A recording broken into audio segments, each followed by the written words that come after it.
And I've just got 2 words. Bobby Poynton. I think he changed the whole thing, if I'm honest. And it just proves why the hell has he not been playing him from the beginning? And Chris, what about yourself? Well, I'll tell you what, I had two halves of that game.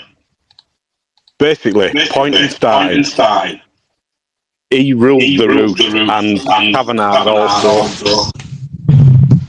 And basically, we played an absolute brilliant game until the point that Alexander then took Walker off and also took Poynton off, put Oda on.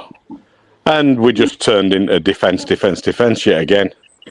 But overall, it was a good game to watch. It was class.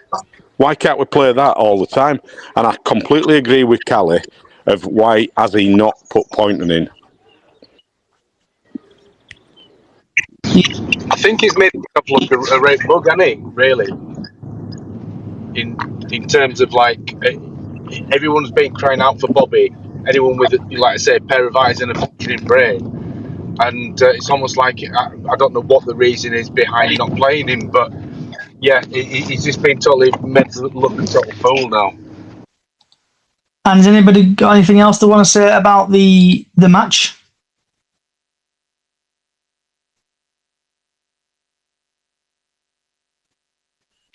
I think sorry, if anyone was speaking and I don't know if I didn't hear him, but yeah, I think I agree with Chris in that when Bobby and Walker came off, it took that sort of forward momentum out of the game a little bit for us, and it just shows what kind of devastating players they can be for us. And yeah, that's all I've got to add to that. Do we think? I personally, it's just my opinion. You can all shoot me down. I think Jamie Walker should be made captain. I don't think Smallwood is a worthy captain at all. I mean, I know we've only got a few games left, but going forward into next season, get Bobby Poynton playing every game and get Jamie Walker as captain. Don't disagree, Kelly. No, I completely agree as well. Okay. So then moving on to the Grimsby game tomorrow. Grimsby game is at 1 p.m. Against Bradford City, 1st of April 2024, 1 o'clock at Blundell Park. And the referee is Matthew Corlett. So Mr. Corlett has had a couple of appearances. In the EFL Trophy, he's had 4 appearances, 17 yellow cards, 1 second yellow, 0 reds and 3 penalties. In League One, he's had 6 appearances, 32 yellow cards, 0 second yellows, 2 reds, 1 penalty. In the EFL League 2, he's had 13 appearances, 61 yellow cards, 3 second yellows, 0 reds and 2 penalties. In the FA Cup, he's had 1 appearance, 2 yellow cards, no second yellows, no reds, no penalties. EFL Cup, he's had 1 appearance, no yellow cards, no second yellows, no reds, 1 penalty. Altogether, he's had 25 appearances, 112 yellow cards, 4 second yellows, 2 reds and 7 penalties. And I'm going into a little bit of detail for you. So the top goal scorer for us is Andy Cook, who's had 15 goals, 5 assists and 36 matches played. Theirs is Rose, who's had 12 goals, 3 assists, 33 matches played. Grimsby are ranked 18th in goals scored per match, 1.3 goals. Have scored 5 goals in their last 5 matches, ranked 17 in goals conceded per match, 1.7. Bradford are ranked 20 in goals scored per match, 1.2 goals. Bradford City haven't lost to Grimsby in their last 8 meetings. And Andy Cook has created the most big chances. Bradford City are currently 14th. They've got 40 points, goal difference of -5 and 53 points.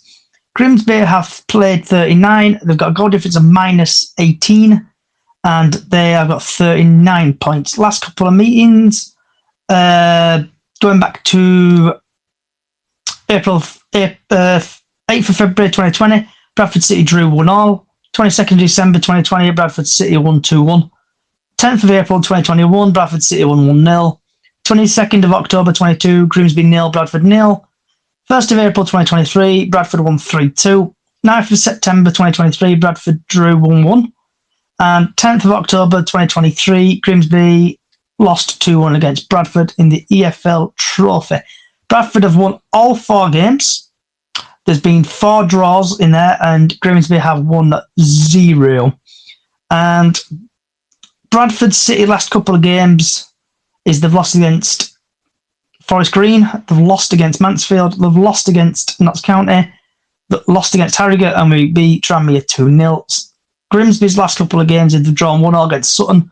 Grimsby won 1-0 against Milton Keynes Dons, 1-1 against Gillingham. They lost 3-1 against Grimsby, and they lost 3-1 against Barrow. So what's your thoughts on that, guys and girls? Start off with Stan. Well, I guess the stats are in our favour in that respect. I hope there's a bit of sort of much needed confidence again, and to get a result out over there at Blundell Park. So, it all boils down to what team he's going to pick, whether he's going to have the options, whether sort of Cook or McDonald are going to be available for selection. And if they are, if either one or two of them, how is he going to sort of mix it up, or is he going to sort of put a certain young Bradfordian back on the bench or whatever, or is he going to sort of carry on from Friday? So my hope is that he, with maybe a tweak or two, kind of play a similar team that we do what we had on Friday. Sorry, I'll get my teeth back in there. What about yourself, Dan? Sorry, it's all right. I'm just being listening. You can tell me thoughts gone croaky again now. I think he might start with the same team, because in the TNA yesterday it just said Andy Cook might still be a doubt for Monday as well, saying about a knock on his knee. So he might start with the team again, but he might put Tomkinson on as the defender and take Daniel Okikoki off. But if we carry on like we did when we played Tranmere, I think we'll get the 3 points. And what about yourself, Chris? I'm hoping with all my bodily anything, just everything. I'm hoping he plays the same team. Apart from, I would put McDonald in in front of Smallwood, because I don't think Smallwood did anything. I actually put on Twitter or something like that why are you playing him when he's 1 in 15 goal rate has now gone to something like 1 in 27. Sorry, not goal rate, pass rate. I'm honestly thinking, look, if he goes with Friday's team, I'd keep Okikoki in there. I think he's been playing quite well. Obviously, Kelly had a bit of a wobble, should we say, on Friday, but he came good. So if he wants to start going forward with that momentum, I'd keep that first half team. And if he does that, I'm thinking we'll absolutely destroy Grimsby with our confidence against Grimsby going forward, and what we've had in the past. I can't see us losing if we have that mentality from Friday. What about yourself, Kelly Love? Yeah, I agree what Chris has just said. Same thing. The only thing with Grimsby is they're fighting relegation, aren't they, right now? So they've got nothing to lose. They're going to go for it, aren't they, at the end of the day? But like Chris said, confidence should be high after Friday's game, and we should be going for absolutely everything. I mean, mathematically, then playoffs are still possible. I know it's a really big, long shot, but I'm going to remain positive. And yeah, if we win every single one of our last games, which is what the players should be thinking, what's to stop us? And do you think we'll stick with the same team, Kelly? Yeah, I think we will. Like Dan's just said, I think Andy Cook is a bit of a doubt, isn't he, for Monday's game? So, and yeah, I agree. Put McDonald in. The players, if we can see it as fans that the players play better with certain members of the team in them positions, why the hell can't Alexander see it? We're all watching the same game, aren't we, at the end of the day? So yeah, I do. But I agree. I think McDonald should be in the mix as well. And Chris, would you stick with the same team? I would stick with the same team. As I've said, there's only one player on that team from Friday, from the start, that I would change, and that is Smallwood, because he offers nothing. Yeah, because he keeps doing mistakes on his Smallwood. I've noticed that. Miss Diane, what about you? Would you keep the same team? I'd probably, like Chris said, I'd probably get rid of Deadwood. Smallwood, I'm so sorry. Put McDonald in, and I'd give Tomkinson a run out, because I think it's good when Tomkinson plays in defence, but then keep the two up front, and that's it with a team.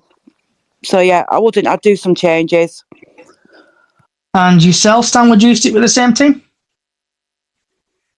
Yeah, I mean, for me, I'd have McDonald over Smallwood any day of the week. So it all depends on his fitness, really. Whether he's recovered enough from his calf and whether it was precautionary for Friday. So yeah, 100% on that. And if I'd say anything, although he did play well on Friday, did Oyegoke, I would probably still put JT in front, because I think that back three of Kelly, Platt in the middle and JT on the right has served as the best, I think, in probably for most part of this season. So I would kind of those are the only two changes I would make for the game. If I was, obviously all sort of like fitness willing and stuff. And I've just seen Lee's. I think Lee's microphone's not working today. Where are we? He said. It said Game Alexander think K-Mac was restored for Monday's game versus Grimsby. Yep, so I'm hoping the same there. I hope he sticks with the same 11 and basically cracks on with it. Does anyone else got anything else they want to say about the game we've got Grimsby on the weekend? Is anybody going? Are you going, Stan? Not this time, no. Are you going, Diane? I'm not, but I'm glad, because I'll probably have a coughing fit if I start coughing, so I'm glad. But I'm not going. I'd hate to put anybody on the coach with this cough. Are you going, Chris? No, it'll be an eye follow for me, mate. And Miss Kelly, I think you're going, aren't you? I am going. I'm hardcore me. I'm doing my night shift tonight, finishing at 7 in the morning, getting changed, shower out, off to Grimsby. So I'm going to get rid of the boring stuff like we did the other day. So the score predictions is sponsored by Stan. So Stan, if you just want to say your line for me. Yes, so Scott, the chickens on the run on the loose podcast. Sorry, I caught that one up, didn't I? I'll start again. The score predictions are sponsored by myself, Stan Jammer Photography, where capturing your image is my focus. And Stan's absolutely losing the plot. He thinks he's Chickens on the Loose podcast. We're not going for another rebrand, just to let everybody know. We're sticking Chickens on the Loose. Sorry, guys. I got that one up, didn't I? So what is your score prediction, Stan? I'll say 2-1 City. Diane? I'm going to say 3-0 to us. Ooh. Chris? Diane's just nicked it. I will go in 3-0. Okay. And Miss Kelly? Yeah, I'm going 3-1. I think we're going to put 3 past them. Can I just say I miss the sound effects? I know, it's due to budget cuts, we can't afford sound effects on this new setup. So I think we're going to possibly win. I'm going to go 1-0. I think it's going to be close. And I think Tyler Smith will get the goal. Right, moving on to Bradford City latest news, rant, rave, vent about anything. But I'm going to start off with the protests, and I'm going to start from Stan, and we'll go away across. So I'm going to disappear for a minute. So Stan, what's your thought on the protests? Yeah, I don't have a thought either way. I think obviously that they're well within the right. I don't think anything happened. Obviously, there were a little bit of dramas, wasn't there, on Twitter afterwards with Simon Parker and some of the people. I don't think it was. I don't know if somebody tried to paint it. This person who did the blog is like basically one man and his dog turning up. Does anyone actually know roughly how many people turned up? There were a lot. I wasn't there myself, but I've seen the aerial photo or aerial video that they took of the fans, and they were all, you know where Memorial is? at back. Yeah. Basically, all that were completely rammed, and then it went out of the gate and went up the road. So that's what I thought, because I thought there was some where there's the up where the mural is, and you said memorial, didn't you? Did you say memorial, Chris? I said memorial.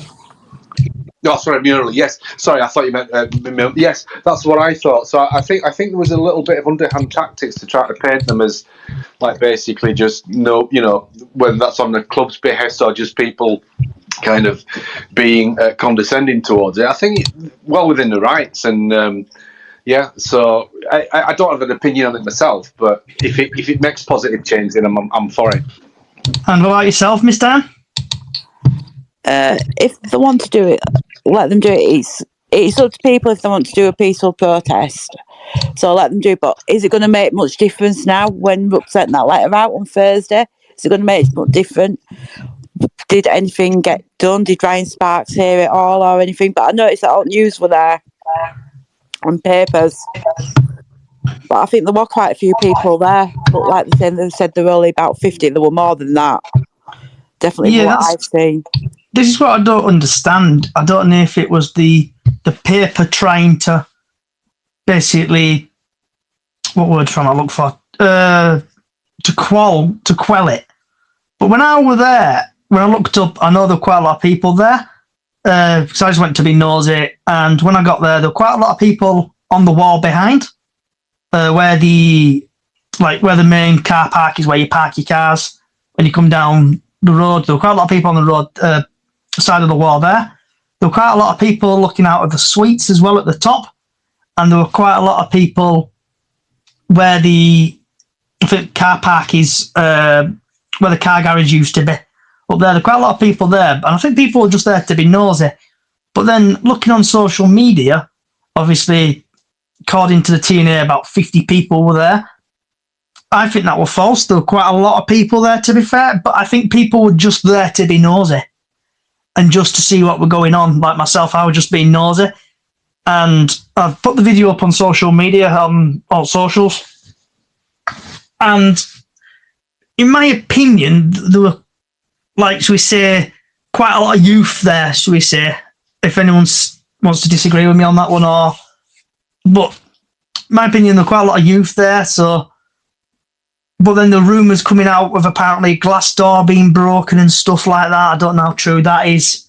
I tried to get the independent guy on today, but I think he's busy, so he couldn't make it. So what's people's thoughts on the protest and apparently the issues, what happened, such as apparently there was allegedly chanting about, or offensive chanting going on about the owner, and apparently it lasted about 2 minutes and then it quelled. So what's people's thoughts on that? I'm like you, Johnny. I've had one of my mates message me today and said that they heard that they actually did smash some 2 windows or 2 glass doors. To me, that's not peaceful protest. That's just been hooligans, really, in my book. Yeah, say what you want to do. Have your banners. I mean, the videos that I've seen banging about they were shouting, "Get the F out of our club." So, I mean, yeah, they're swearing, but that to me is not peaceful. They all said it was going to be a real peaceful, and I knew it wouldn't be, because you're always going to have that minority, aren't you, that's there that just want to cause trouble and make fools of themselves. But I mean, a lot of the pictures I saw as well, a lot of people looked like they were walking past to go to the actual game. So it looked like there was maybe more there than they actually was protesting. And like you said, there was a lot just stood watching what the protesters were doing. But I don't. To be fair, I hope it does do something. I hope it does more so for the players that are actually wearing the shirt and that are actually running about on the pitch, because at the end of the day, it's them that are making. They're the ones that are making the results happen on the pitch. So, sorry, Callie, to butt in. I've just found it on social media now. So this was tweeted out at 12 minutes past 5 on the 29th of the 3rd, 2024. And this was tweeted out by Bradford City Fans Independent. We would like to thank everybody who turned up for the protest today, who continues to believe in us. We estimate there's around 400 to 500 raised your voice. We appreciate it and send a clear message to our club. More coming soon. Keep the faith. Let's go. But then reading it, where are we? Obviously, he's put a picture out of two people holding the banner. Promised progression, delivered regression, roop out. That's what the banner says. And what I don't understand about our fans is the club. You want Simon Parker, but somebody else basically tweeted, did a comment in the TNA, and everybody didn't read it typically, and then they thought it was Simon Parker who wrote it out, and they actually pelted him on social media, what I don't think's good. But then there's people here, Phil on Twitter, have to laugh for comments aimed at Parkinson on the article he didn't even write. And then there's just people saying, like the Independent, let's get some points across here. These two fans were outside the area, asked to move on, reported to the stewards. There was no abuse of any kind. If the evidence, we suggest you email the club. I would love to know if there was someone there and actually saw the window get smashed and stuff like that, because sometimes there's a bit of truth and sometimes there's a bit of fake news. So I want to know what is actually going on with Bradford City, what actually happened at this protest. Did someone break a window? Does anybody know if anyone broke a window? Where was the window broken or allegedly broken? Do you know the reception, not reception area, where you go through the Morrisons, like the Morrisons stand, you come down the stairs and then there's where the memorial is, and next to it there's them doors there? Yeah. Apparently it's there. Because I go through there and I didn't notice anything. It's not to say that there wasn't anything, but I didn't notice anything walking in, because I sit in the main stand on up at here. So, I hadn't seen anything, but that's, like I say, not to say that nothing was done. So that's just my thoughts on that. So at 2:34 on the blog, what Simon Parker does, this is disappointing to hear. The bottom glass panel of the reception door was smashed by someone involved in the protest. Believes an arrest has been made. So, like, hearing stuff like this, what is actually people's thoughts on the protest? Stan? Sorry, I'm just stuffing my face. Ask somebody else. Diane? 2 seconds, Scott. Wait on. Can you speak to Chris a minute, because I'm about to cough again? Chris? I think look, they're doing it for a reason. What I heard was more or less saying "rup out," and that were their poison, what they were trying to do. 500, 400 people, that seems about right from what I actually saw. They're petitioning for a reason. Now, the people that are there to do that are all right. They won't smash any windows.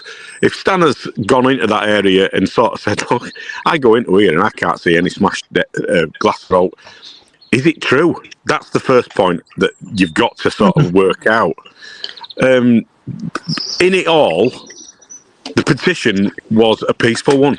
It wasn't supposed to be anything more than just having a word saying, "Look, we've had enough of Ryan Sparks and Rupp." I just don't know what else went on there, but I've seen some of our, should we call, youth, and to be fair, some of it gets a little bit rowdy, as it normally does at games and stuff. So I just don't know. If you're going to quell that, are they going up to, or are they trying to be what we used to know when we were growing up? You know, the things like, I've lost track. I'm sorry, mate. We had it all when we were growing up, and it just seems to repeat itself decade so after decade. Chris, we've had someone on actual Twitter seen a picture on X. It was broken. So Jonathan, who's responded on Twitter, if you could just tag me in that, please, if it's possible, if you can find it. So we'll have a look at that. Sorry, Chris, continue. Yeah, I was just saying. I mean, basically, with these petitions that we're doing it for a reason, aren't they? So it's just a minority, and that minority is going to always be at that club because there's some that get overboozed and they go to a game and they just start somewhere. You're never going to quell that. The people that were there to actually put a message across, I think that message should have been heard because they were loud enough. Yeah. You know, they've got a point to put across. When Ruppers put that letter out, that letter itself, I think, were a bit contradictory because it doesn't iron out what he's actually saying. He's saying, yeah, one thing, and then taking that same thing, no, about 2 minutes later down the reading. And So do you think the letter was basically to quell the protest? Because I know as soon as that letter came out, the independent guy did a vote. Do you want us to basically to carry on with the protest, yes or no? And there were quite a lot of people who said yes. So, like, looking at it, I think I put something on here the other day about it where if he's planning to buy the ground, he should buy it. And obviously, if he get rid of the 500 grand or whatever we're paying for the ground and lower it, we'll be able to be in a better position.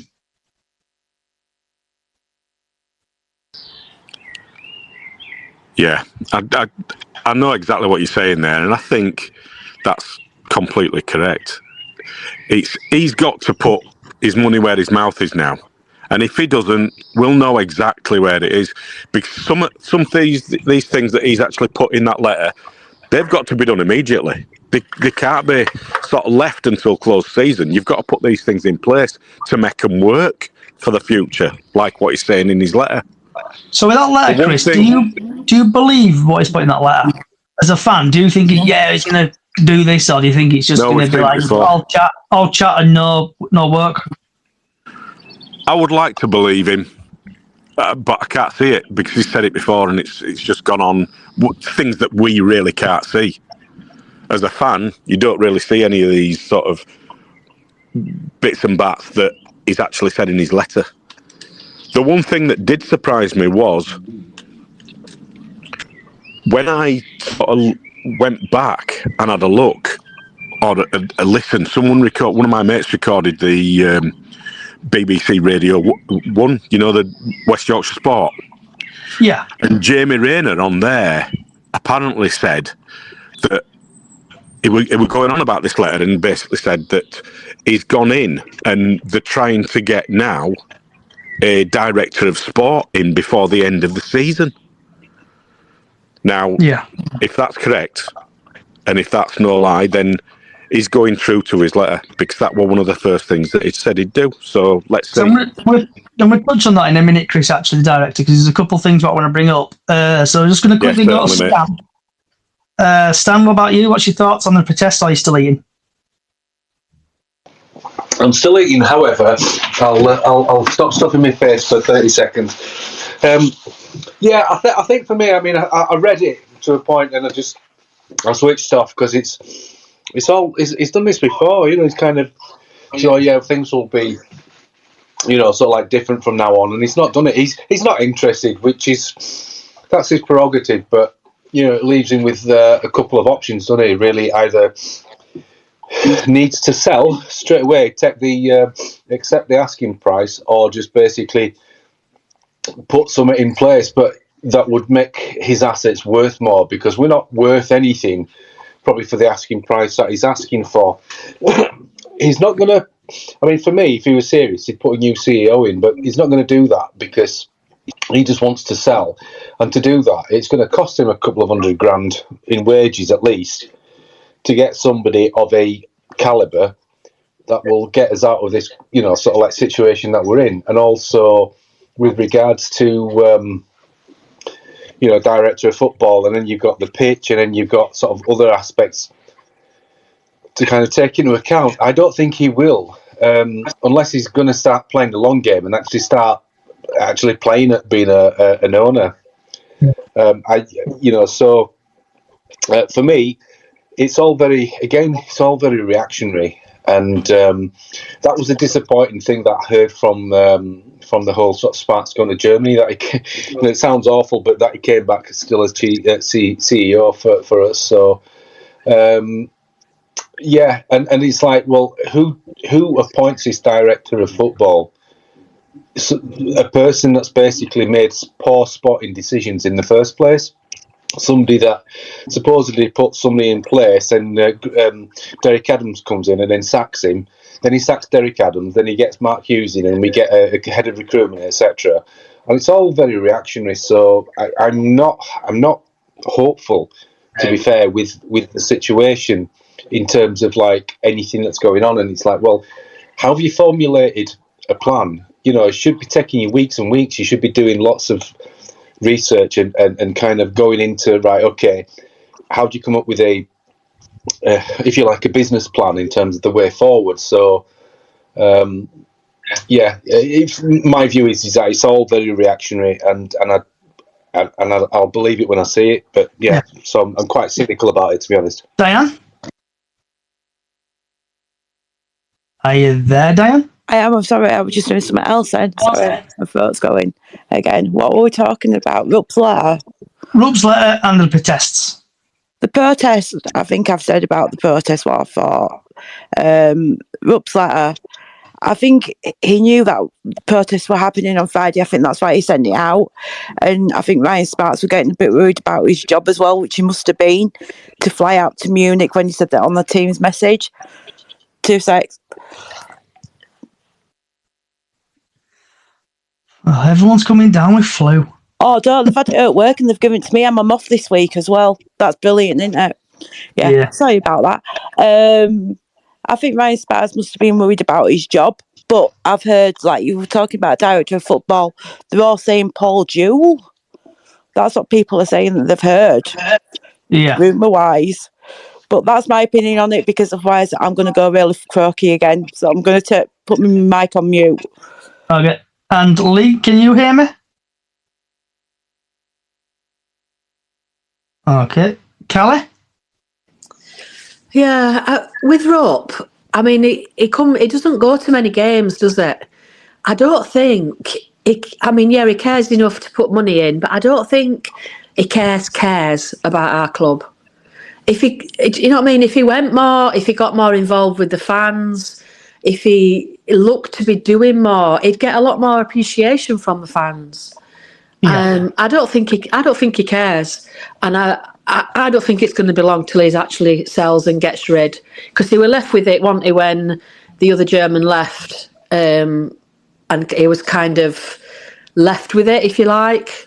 So I'd like to, if I would like to think I'm wrong, and he just say what he's going to do, and then we can all say, oh well, he you know what I mean, he's trying now. Yeah, I just don't. Heart on heart, I don't think he is. So there's 2 rumours we've seen on social media.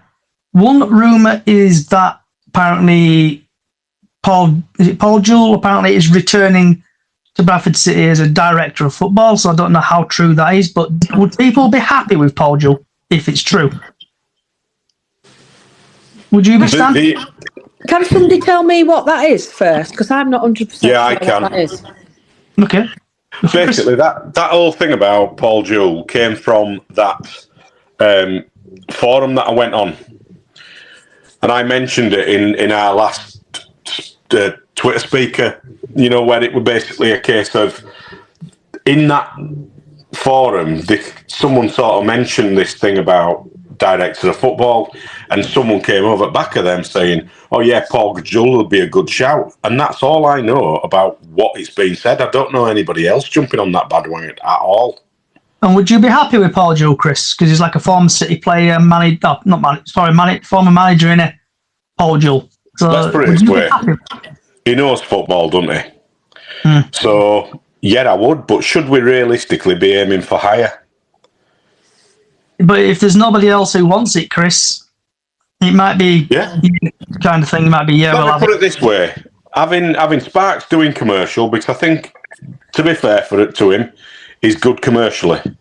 He knows his stuff. Take the footballing side away from Sparks. Just let him do commercial.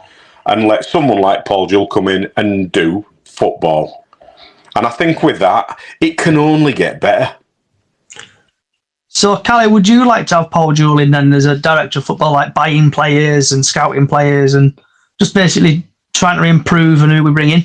Yeah, I would have Paul Jewell in. He did well for us. He knows Bradford City through and through. He's been there. He's been in that seat. He's managed them. Yeah, I'd be quite happy with Paul Jewell to come back. Just niggles me a little bit because normally when people come back, they don't do as good as they were first time round, do they? And we're known for that. But apart from that, yeah, I'd give him a go, definitely. Stan, what about you? Thoughts on Paul Jewell? I've no issues with Paul Jewell. I think he'd probably be a good fit, but a lot of it depends on what his remit is and what will his recommendations be to the club, and will the club take it on board? And it all comes down to philosophy. As a club, we need a philosophy, and that should come from the top, then through the director of football. So until we stop being reactionary and basically stop flip-flopping, it's yes, in principle, it's all in it. As I say, the devil is in the detail for me. Yeah. I think he would do well, Paul Jewell. And by reading the letter, it seems like a director of football will be appointed by the end of the season, ready for the summer max clear out of Bradford City players. But also I want to go on to the second bit of stuff, what I've seen on social media. Apparently the City event and the width of the post, if I'm pronouncing that correctly, have been apparently tweeting out about a takeover, apparent takeover or something takeover-wise. It's going to get people's thoughts on that. I'll jump in if I may. That kind of then, if I don't know the details of that, but if there is going to be a takeover, then surely you wait with regards to appointing a director of football, and this boils down to is this lip service from Stefan about if somebody does take over, then surely you let them put in a structure in place that they see fit. That's kind of the whole point. I mean, you can guide them in the direction and say this is what's up. And I personally, I don't want to see a mass clear out of players. I think people kind of know my views on the manager situation at the moment, but I would rather see an evolution rather than revolution, because I think we've got a nucleus of a decent squad. So I think, yes, if they've got the club's interest at heart, they'll put money in. They'll improve things like not necessarily the training ground, but the pitch, the way that sort of like players are scouted, the way the things like that, and have a footballing philosophy. Then I'm on board with that. I know, Dan, your voice is going, so we'll get yours quickly. Thoughts on rumours of takeover? The takeover, it'd be good if we did get a takeover, but would they put in the money in to get the pitch up to date and everything? And also, would there be fans of the club? It depends who it is. And also about Paul Jewell, I think he would be a good director of football, because as Callie says, he knows Bradford City. He got us promoted to Premier League. He lives locally as well, so he'd be able to scout around locally as well. Right, I'm going because my voice is going again. And Chris? Yeah, I mean, takeover. If you're going to come and take over this job, we need to find out who it is, because that would give you your promise of what are they going to provide. You've got somebody who's in Germany for 364 days a year, and then he comes over to us once when we get absolutely stuffed 5-0 or 5-1. You can't have that, because their heart is not in that club. These people, if they are going to come in, it needs to be put in paper. We need to know who they are, and we need to know what they want. As Stan says, what they're going to do. First of all, this all needs sorting out before anything happens with the director of football, and it needs sorting out immediately. We can't let this go. If someone's coming in, sort it out now. Let us know who you are. Let us know what your thoughts are. Let us know what you are going to provide for this football club. And then we can sort of say whether we're going to agree with it or not. they need to communicate it all to us fans as well and not keep us in the dark. That will help them 100%. Do you think, though, Roop was here for a reason against Mansfield? Do you think something he was here for chat to somebody or to chat to someone or to do something? Do you think he was here for a reason? I would have said so. I don't know. I don't know what that reason may have been, but I'll tell you what, it won't want a good game to actually say, look, this is the club that you may be taking over if it were that sort of prowess that they were meeting for. It just don't make any sense in coming over for anything like that for that game in particular, because you knew it were going to be hard against top at league. Plus, it seemed quite odd to me that he came for that game, but then Ryan had to go to Germany a few days later. That don't make sense to me. I think Ryan Sparks panicked, and obviously this protest would come in. He knew about it. The club knew about it. Everybody knew about it at the club because Graham Alexander even knew about it. So I think he panicked and he's gone over and basically said, you need to do this. And having a quick look at the letter, apparently he's going to put more money in. He's basically going to get a director of football, it looks like, possibly buy the ground, and also apparently communicate more and just basically come to games more. So I think just see what happens really with that and see if he comes and see if he goes or what happens. I can remember being at, I think it was Walsall away quite a few years back, and both the Germans were actually sat in with the fans, and the fans were like all over him, and it were like, oh, hi. Do you know what I mean? They were making really big fuss about him. And I can't imagine them being like that right now. But that's how it should be with the chairman of the club, shouldn't it? It should be shaking, like Jeffrey Richmond used to do it. I remember seeing Jeffrey Richmond on motorway in his Rolls Royce, whatever it was, intermingling with all fans on M1 going down to Wembley, and them sort of chairmen get involved, and that's what we need. We need somebody like that. You know about like trying to be like, so for example, Ryan Reynolds, Rob McInerney, they're like basically they're all over like Wrexham like a rash out there. They go everywhere, they help. Yeah. And also Gillingham, and even I know Diane would be probably shuddering, but like where Harry Lewis has gone to Carlisle, owners make appearances and they're showing fans what they can do. They should. That's exactly what they should be doing to me. And if I were chairman at club, that's what I'd be doing. I'd want to be there because it's my club. I want my club to win. Yeah, absolutely. So for me, I'm sorry, Johnny. For me to answer that personally, I won't be bothered so much for that if the club was run perfectly. Obviously, nothing's ever going to be run perfectly, but if it was run well, it could be on Mars for all I care. But if he's put the structures in place for the CEO to basically whatever it is to put the structure in, give the manager a fighting chance with a competitive budget. That's all that matters to me, and I get, obviously, I think because you want to relate to somebody that's basically is running your club because they're custodians, and Mark Lawn is and Julian Rhodes, for all the faults, are true City fans, so I get that. So, but that's just my sort of slight counter to Callie's point, but in the main I agree with it. But I would say counter it just with that. So has anybody got anything else to want to chat about, vent about, anything else? It's the same kind of point, isn't it, about Bobby Poynton? It's like the same thing, but at different levels and different structures. Bobby's a Bradford lad. He supports Bradford City, and it's his dream to play for them. And that shows when he does actually play for us. And I think it's just the same kind of thing from the chairman down. It should be that same structure for me all the way through. Like your Paul Jewells, like your Chris Kamaras, who've managed us in the past. You can tell when a manager's not, his heart's not there.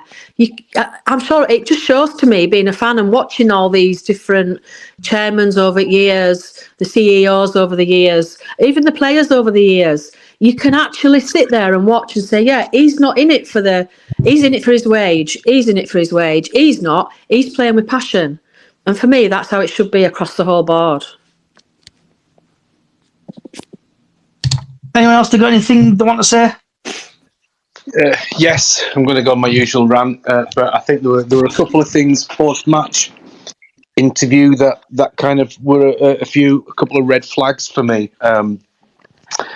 Was the simple fact of the matter is that everybody in the ground, pretty much everybody that's watched Bradford City this season, could tell Graham Alexander that Bobby Poynton is a very good player, is a dynamic player going forward, and adds something to the team. As Chris said earlier, when him and Walker came off the pitch later on, we lost that little bit of sort of forward momentum. And to be fair enough, the game was won by that point. But it was kind of like, I know he was sort of joking about it, but it's like, oh, well, all the Bradford fans will be telling me I got it wrong. It's like, well, look, they've been telling you all season, Graham. But the other thing that really, I can't remember his exact wording, but I think Jamie Rayner was talking about sort of tying him down. And, before I get to that, he was talking about, well, he's trained well, his attitude's been really good, this, that, and the other. Well, why the hell have you left him out, especially in the previous 4 games where quite clearly there was something wrong with the team, with either the tactics or with the application or with what was going on the field, and you didn't even have him anywhere near the squad or the first team. So that is really concerning. So is it something personal? Is it something that you're trying to prove to Bobby Poynton, or is he trying to almost like be Wenger-like in terms of being stubborn about, no, we'll do it my way? Personally, I don't think he knows what to do with players that can actually play a bit. And then furthermore to that, when asked about Bobby, and then kind of, I think it was almost, if I've got this slightly wrong in terms of what was said, but he said something like almost like building a team around him, and he was kind of very non-committal on that. Whether that's something that's going on in the background and they won't take up an option, or whether it's just like for whatever reason, I don't know. But he didn't seem, for me, those signals weren't there in terms of like, yeah, obviously Bobby's a real gem. But saying that, if he did that, that would make him look at it an even bigger tool in my book, because it would kind of like prove the fact that, well, why haven't you played him then if he's somebody to sort of build the team around? So maybe he was being a bit non-committal on that. And yeah, so I'm kind of despairing with that in a sense. So I think it would be criminal if Bobby Poynton isn't playing in a Bradford City shirt, and he probably will be, and I hope he is. But if he's not, I think there's some questions need answering on that. But yeah, so just on my usual sort of not rating Alexander, but that's one thing or a couple of things that stood out for me Friday. Sorry, Diane, have you anything you want to vent about, chat about? No, because I better try and keep my voice. Sorry, voice, girls. Stop my voice out. I know. Chris, any last words? Want to chat about, vent about? Just one point, really.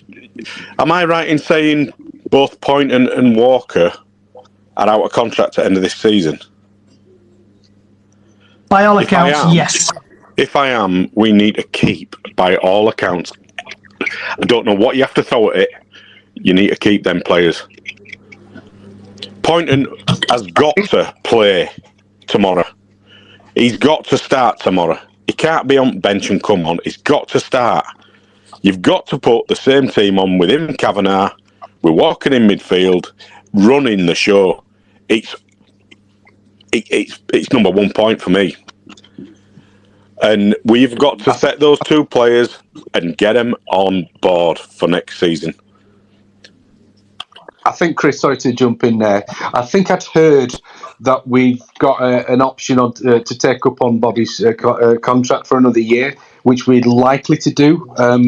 But so I can't corroborate that or anything. But I'd heard that, so I would hope that is the case. But I would definitely make either. I'd have, like, for next season, have Gilead or Walker as captain, or one club captain, one team captain, whatever. Definitely.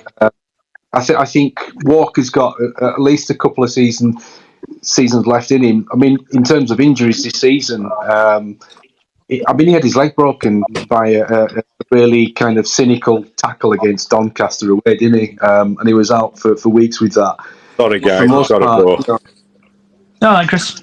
See you, guys. see you later, Chris. So yeah, so for that, I think build a team around certain players. So that's all I've got to say on that. That was my little rant, but it will be an ongoing rant. So yeah. Any more last words, Miss Kelly? Oh, you still there, Kelly? Yeah, sorry, I'm just getting ready for work. Yeah, I agree with what Stan's just said. Like Jamie Walker as captain, Bobby Point, and then keep Andy Cook. I think we've gone through all players, haven't we, on a previous podcast. Just get rid of Smallwood. I don't understand why he favours players like Smallwood to the others. He doesn't bring anything to the team, and more so as a captain. He doesn't.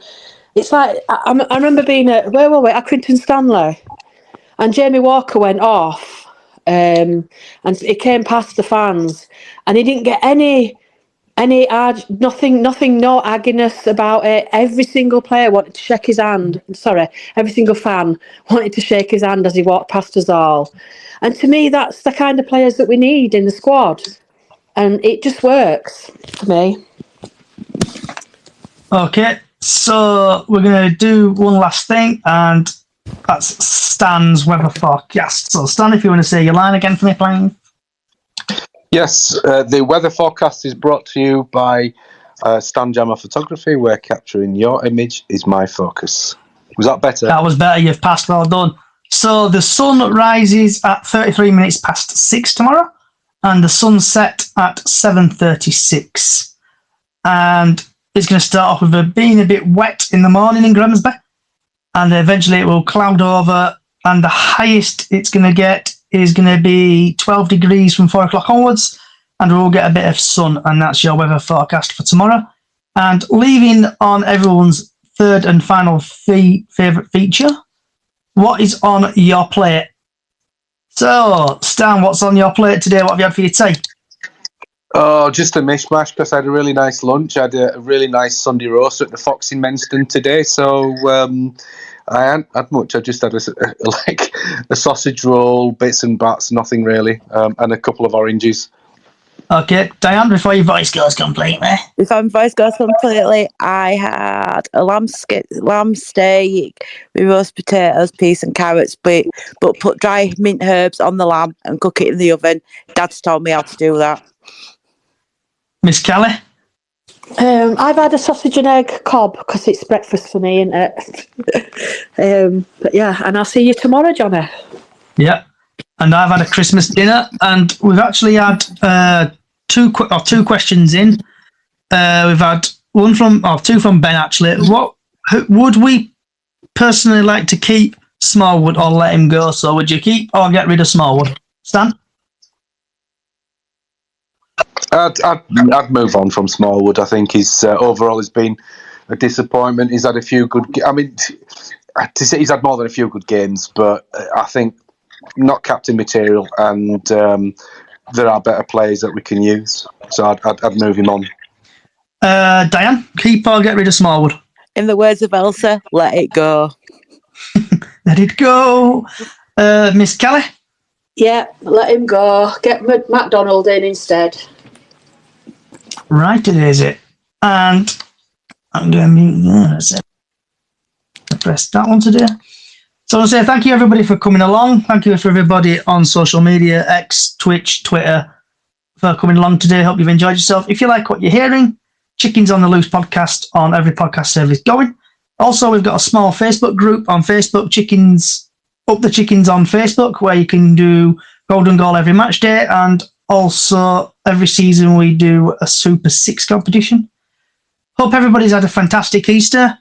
Hopefully we'll get 3 points tomorrow, and also happy Ramadan to everybody who's doing that. Wherever you are in the world, good morning, good afternoon, good evening, good night. Thank you for watching and listening. Up the Chickens, and hope we get 3 points tomorrow.